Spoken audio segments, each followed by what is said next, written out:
Hello friends. तो हम लोगों ने लास्ट क्लास में रेजिस्टेंस देख लिया था। ठीक है, रेजिस्टेंस क्या होता है और ये किस पे डिपेंड करता है, ये चीज़ें हमने देख ली थी। एक चीज़ और आप ऐड कर लीजिएगा, रेजिस्टेंस किस पे डिपेंड करता है। पहला क्या था, लेंथ, दूसरा एरिया क्रॉस सेक्शन, तीसरा टेम्परेचर, और एक चीज़ please remember, nature of material. Nature of material, nature of material क्या मतलब होता है कि रेजिस्टेंस अलग हो जाएगा। जैसे कंडक्टर्स के लिए अलग होगा, सेमीकंडक्टर्स के लिए अलग होगा, इंसुलेटर्स के लिए अलग होगा।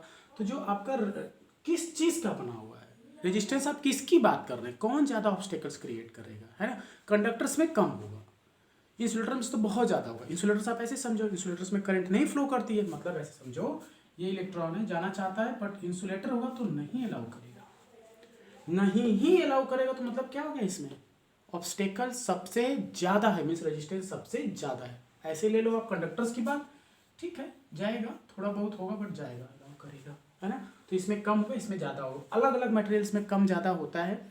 तो ये हम कह सकते हैं कि it also depends upon the nature of the material. ठीक है, तो ये हो गया रेजिस्टेंस की बात। That is it depends upon the length, it depends upon the area cross section, it depends upon the temperature, and it also depends upon the nature of the material. अब next हम लोग कुछ चीजें समझते हैं। एक ये देखो आप, रेजिस्टेंस एंड रेजिस्टिविटी, ये क्या चीजें हैं, जरा इसमें दोनों में डिफरेंस अच्छे से समझिएगा, बिकॉज इसमें पीपल आर कंफ्यूज्ड। मतलब क्या है ना, डेफिनेशन आप रट लेते हैं रेजिस्टिविटी के, बट एग्जैक्ट मतलब क्या है, इन दोनों में एग्जैक्ट डिफरेंस क्या है, ये चलिए समझते हैं। देखिए यहाँ पे resistance is directly proportional to length, resistance is universally proportional to area of cross section. ये हुआ फर्स्ट, ये हुआ सेकंड। इन दोनों को अगर हम कंबाइन करेंगे तो हमें क्या मिलेगा, resistance is directly proportional to L upon A. ठीक है, अब जब ये हटेगा, ये प्रोपोर्शनलिटी की साइन हटेगी, तो हमें पता है क्या आता है, कांस्टेंट, और यहाँ कांस्टेंट एक इस साइन जैसा होता है, इसको हम लोग बोलते हैं रेजिस्टिविटी। ठीक है, into L upon A. Please अभी यहाँ तक आप नोट करिए, फिर से ध्यान दीजिए। लेंथ पे डायरेक्टली, एरिया क्रॉस सेक्शन पे यूनिवर्सली, दोनों को हमने कंबाइन कर दिया, एल अपॉन ए, ऐसे हमने उठा के यहाँ पे रख दिया। जब प्रोपोर्शनलिटी की साइन हटती है तो एक कांस्टेंट आता है, रेजिस्टेंस कांस्टेंट भी इसको बोल सकते हैं, बट इसका नाम क्या है यहाँ पे, रेजिस्टिविटी। ये है क्या, रेजिस्टिविटी। ये है क्या, रेजिस्टेंस कांस्टेंट है, मतलब एक सिंपली समझो आप, ये कांस्टेंट है ना, एक नया टर्म आ गया। तो अब इन दोनों के बीच में क्या डिफरेंस है, what is the difference between resistance and resistivity, इसे अब अच्छे से क्लियर करते हैं। ठीक है, चलिए इसको यहाँ तक आप नोट कर लीजिए। अब देखिएगा क्या हमारे पास आया है, resistance is equal to rho into L upon A. हाँ, एक चीज और, इसको आप ध्यान रखिएगा, रेजिस्टेंस की जो यूनिट होती है वो क्या होती है, ओम। हम रिप्रेजेंट ऐसे करते हैं, लिखते हैं ऐसे। ठीक इसी तरीके से इसकी क्या यूनिट होगी, पर ओम। कैसे, वो देख लीजिए आप कैसे उसकी, क्योंकि रेजिस्टेंस और ये रेजिस्टिविटी दोनों क्या है, इनवर्स हैं एक तरीके से, है ना। तो आप ऐसे देख लो, आप इसकी यूनिट तो ओम हो गई। अब यहाँ पे अगर आप देखना चाहें कि रेजिस्टिविटी क्या हुआ, तो रेजिस्टिविटी की जो यूनिट होती है, इसकी यूनिट होती है पर ओम, और ऐसे लिखो आप, पर ओम। महो भी एक यूनिट होती है, आप एक ही कोई भी रिप्रेजेंट करो, इसको आप जस्ट ध्यान रखिए, है ना। तो ये हो गया। अब हम निकालते हैं यहाँ से resistivity.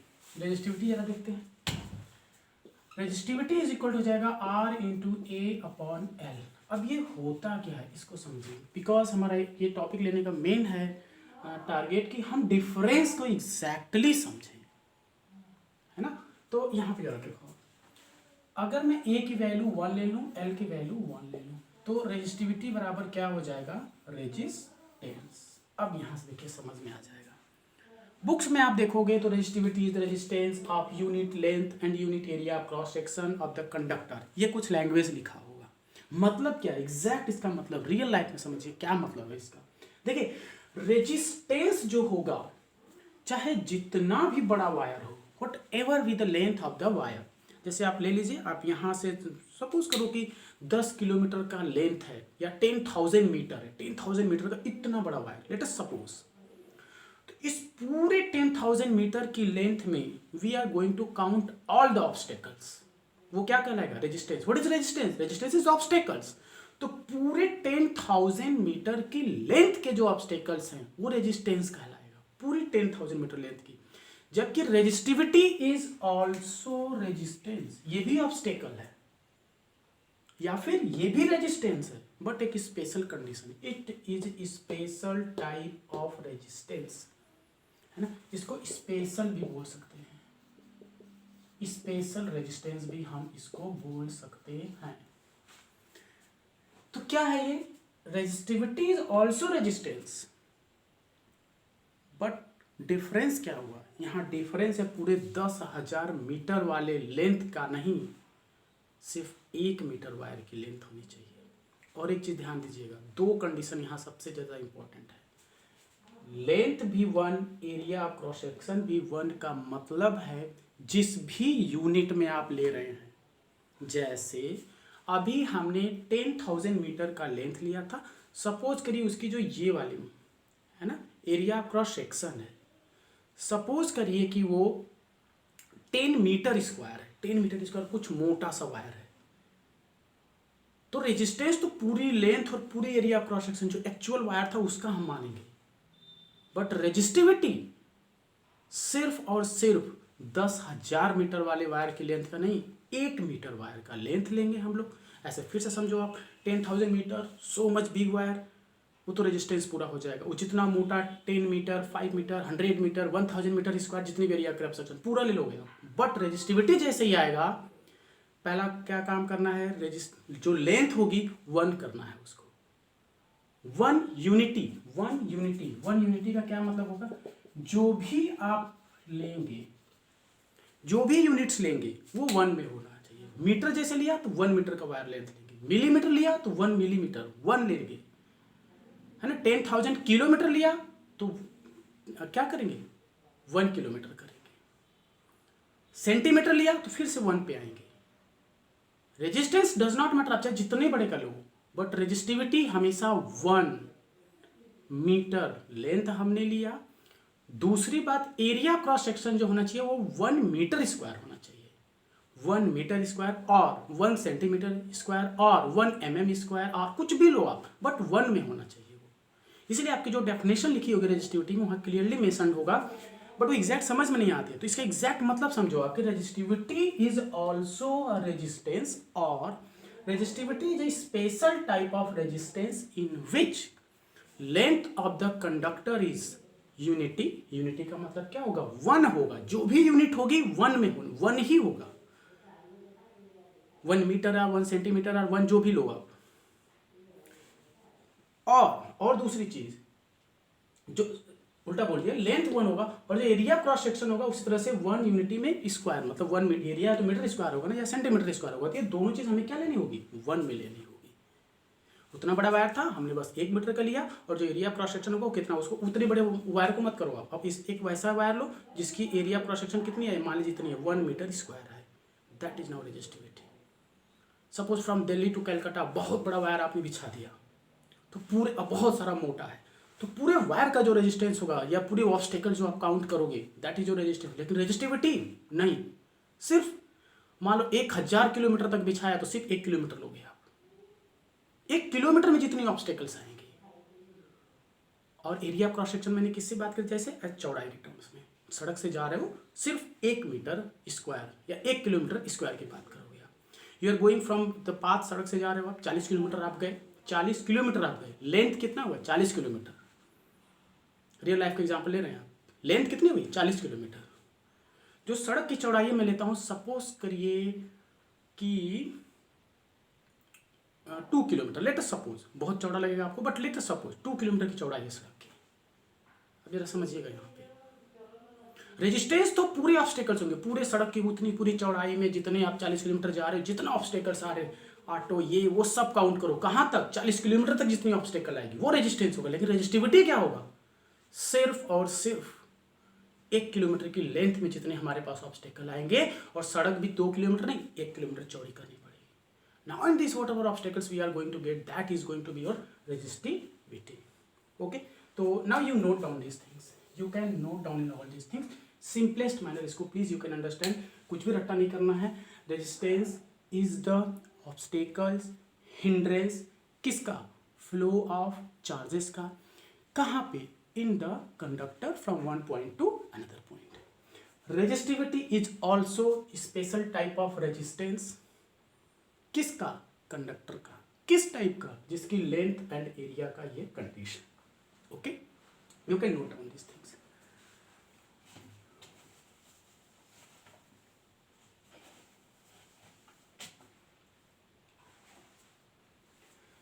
Now let's move to the next point. यहाँ पे एक डेरिवेशन समझो या एक न्यूमेरिकल बनता है। कैसे क्वेश्चन पूछता है, देखिए एक वायर है, उसके हम लोग क्या करेंगे, डायमेंशन चेंज करेंगे। डायमेंशन का मतलब क्या हो जाएगा, लेंथ और एरिया क्रॉस सेक्शन, इनको हम लोग चेंज करना, तो नया रेजिस्टेंस क्या होगा, क्या मतलब, ये एक वायर का लेंथ है L1, इसकी एरिया क्रॉस सेक्शन है वो कितनी है A1, मैंने इसको हाफ कर दिया, ट्वाइस कर दिया, या कुछ भी चेंज कर दिया, तो अब नया रेजिस्टेंस क्या होगा, है ना। इस टाइप के क्वेश्चंस को करने के लिए हमें क्या करना होगा, ये अप्रोच आप समझ लो, काफ़ी लेंथी डेरिवेशन बनती है, बट इसको सिस्टमेटिकली मैं आपको समझा रहा हूँ, प्लीज़ ट्राई टू अंडरस्टैंड।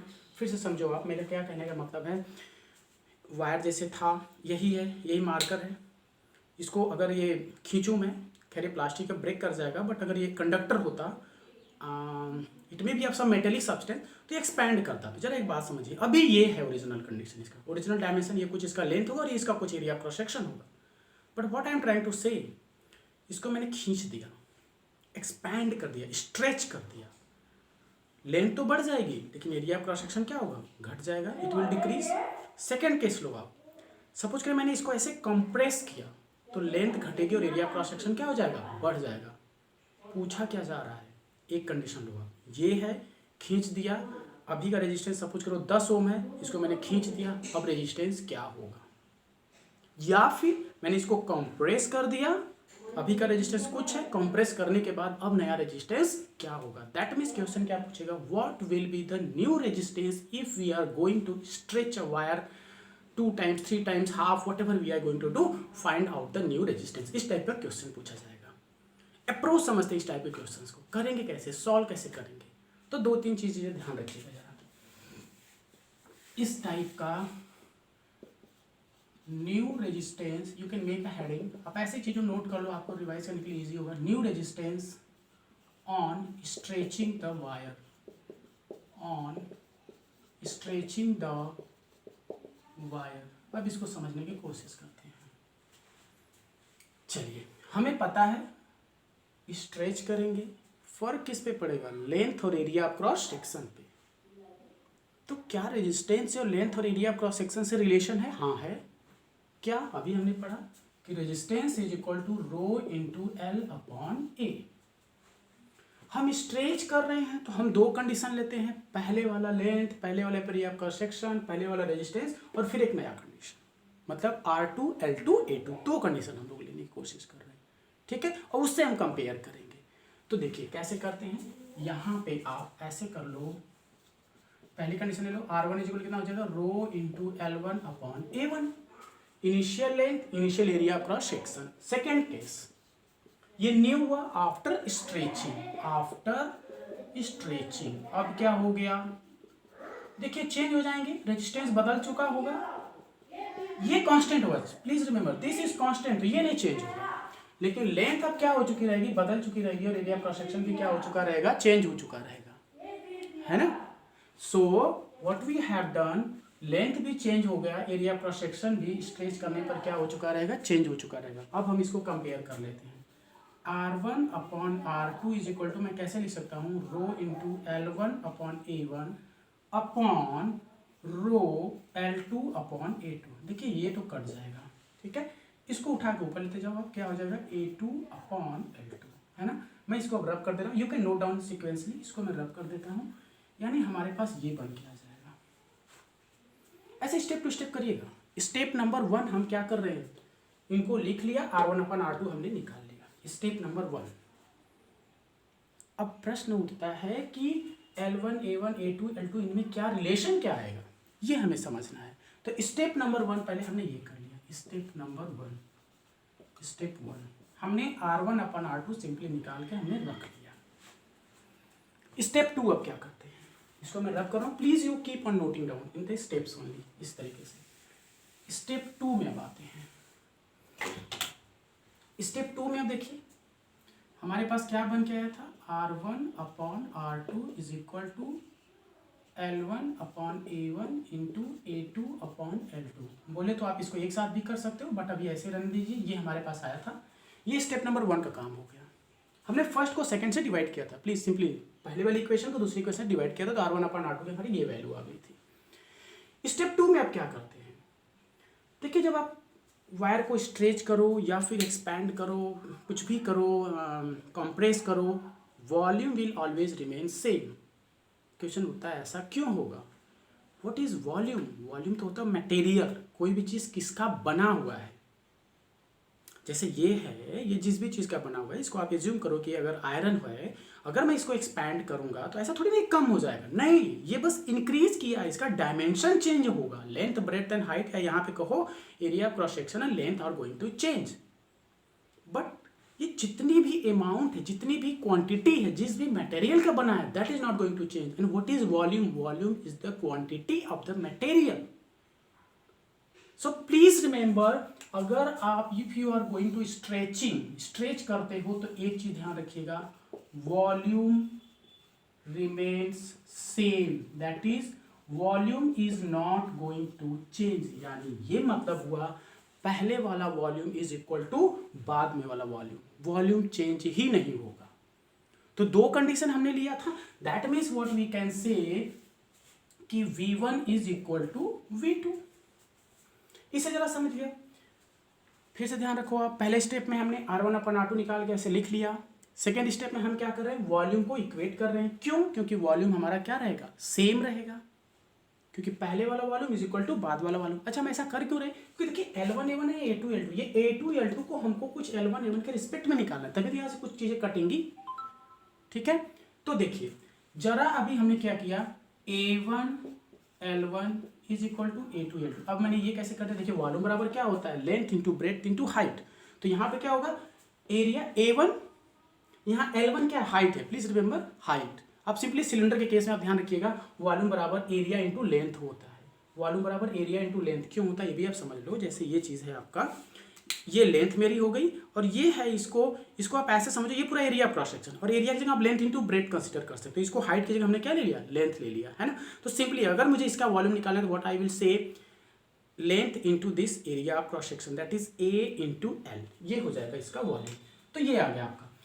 अच्छा, स्ट्रेच तो किया, बट अभी मैं एज्यूम करके लाऊं, मान लीजिए हमने वायर को कितना इंक्रीज किया, सपोज करिए 2 टाइम्स कर दिया। वायर की जो लेंथ है वो हमने कितना स्ट्रेच किया है, 2 टाइम्स। मतलब पहले सपोज करिए 10 मीटर का था, अब कितना हो गया, 20 मीटर का हो गया, है ना।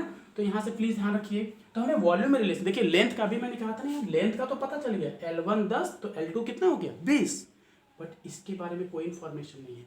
वो चीज़ हम यहाँ से पता कर सकते हैं, किससे, वॉल्यूम से। प्लीज अभी एक बार आप बस ध्यान रखिएगा, लास्ट में एकदम सिंपली रिवाइज कराऊंगा तो एकदम तुरंत समझ में आ जाएगा, एकदम शॉर्ट में इसको explain, I will explain in very much short. अभी पूरा डिटेल आप पूरा कॉन्सेप्ट समझ लो। तो देखिए मैंने क्या किया है, स्ट्रेच कितना किया है, सपोज करिए 2 टाइम्स, अब मैं एज्यूमिंग 2 टाइम्स लेंथ को मैंने क्या कर दिया है, इंक्रीज कर दिया है। तो समझ में आ रहा होगा, L1 अगर L होता है, L1 की लेंथ अगर L है तो L2 कितनी हो जाएगी, 2L, 2 टाइम्स किया ना, ठीक है। तो अब जरा देखिए, या फिर L1 इनिशियल लेंथ L1 है तो L2 कितना हो जाएगा, 2 टाइम्स ऑफ L1 होगा, जिस भी रिस्पेक्ट में आप ले लीजिए इसको, है ना।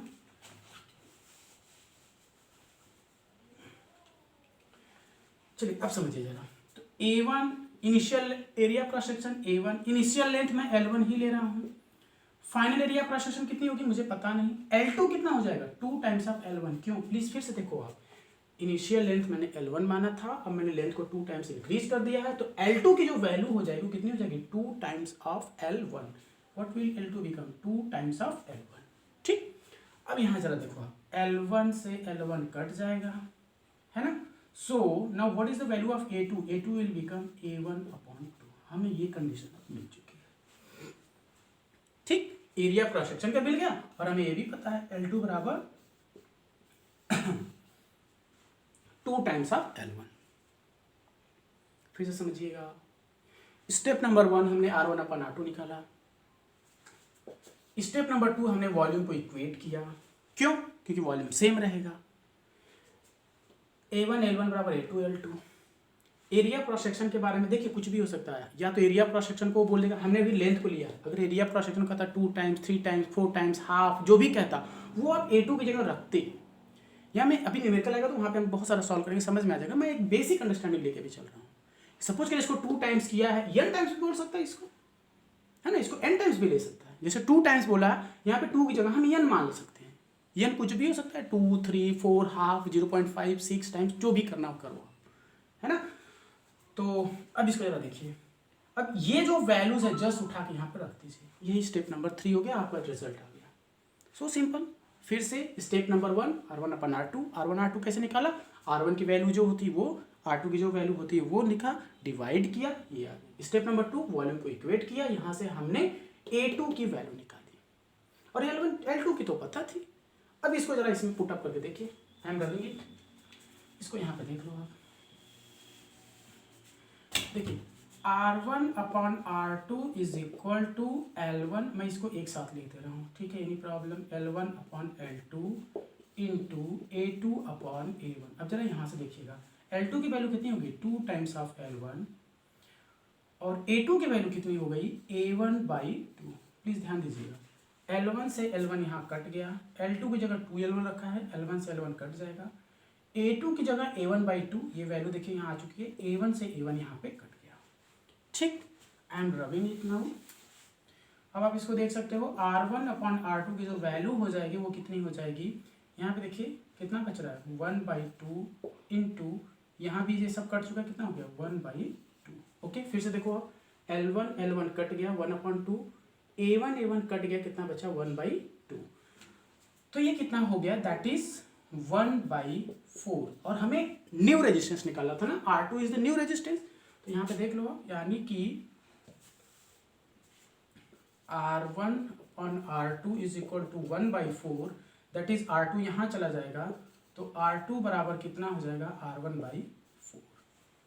या क्रॉस मल्टीप्लाई, अगर if you are getting problem तो आप इसको क्रॉस मल्टीप्लाई कर लो। चलो मैं फिर से कर देता हूँ, R1/R2 is equal to 1/4, R2 चाहिए ये यहाँ आ जाएगा, फिर से ध्यान से दो आप, R2 यहाँ आ जाएगा, R1, ओ सॉरी मैंने उल्टा कर दिया, प्लीज सी, R2 यहाँ आ जाएगा, है ना, और R1 के साथ ये हो जाएगा, that is R2 is equal to 4 times of R1। वो गलत आ गया था, ठीक है। Are you getting? अब एक चीज जरा जनरलाइज रखिएगा, 2 टाइम्स हमने किया था ना, अगर वहीं n हम लेते तो ये जो न्यू रेजिस्टेंस होता R2 बराबर 2 था, यानी 2 का क्या था स्क्वायर R1, यहाँ पे हमारा n हो जाता, यानी R2 बराबर n स्क्वायर ऑफ R1। इसको मैं समझा देता हूँ, देखिए लेंथ को हमने 2 टाइम्स किया था, 2 टाइम्स की जगह मैं मान रहा हूँ n किया है, n टाइम्स, है ना, हमने n टाइम्स किया। तो अगर मैं सपोज कि लेंथ को 3 टाइम्स करता हूँ, suppose I am increasing length by 3 times, तो what will be the new resistance? तो क्या हो जाएगा, आप यहाँ से देख लीजिए, R2 बराबर हो जाएगा, मैंने लेंथ कितना किया है 3 टाइम्स, तो n की जगह 3 का स्क्वायर इंटू R1, ये शॉर्टकट हो गया, that is equal to 9 times of R1। Suppose कि एरिया क्रॉस सेक्शन को मैंने हाफ किया, तब भी यही चीज होगा, तब भी यही आएगा। तो उस केस में क्या आ जाएगा, ये इसी में फिर से रखो आप, एरिया क्रॉस सेक्शन n जो है कि आइदर यू इंक्रीज और डिक्रीज लेंथ, और एरिया क्रॉस सेक्शन कोई बात नहीं, सेम चीज रहेगा। So if you are taking यहाँ पे n पे आप देख लो, अगर आप n that is area cross section मान लीजिए आप हाफ कर रहे हो, या एरिया क्रॉस सेक्शन को चलो 6 टाइम्स ले रहा हूँ, एरिया क्रॉस सेक्शन मैंने 6 टाइम्स कर दिया, चलो एरिया क्रॉस सेक्शन मैंने 6 टाइम्स कर दिया, तो 6 का स्क्वायर इंटू R1 कितना जगह 36, या फिर मैंने लेंथ को हाफ कर दिया, तो n की जगह what I am going to put up 1/2 का स्क्वायर इंटू R1, ठीक है। So in this case, in this way you can find out. इस पे न्यूमेरिकल आएगा and you can find out. You can note these things. Okay.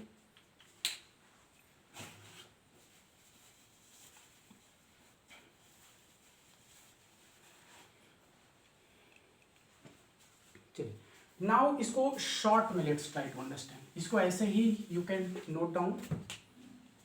Stretch मैंने assume कर रहा हूँ कि n times किया है.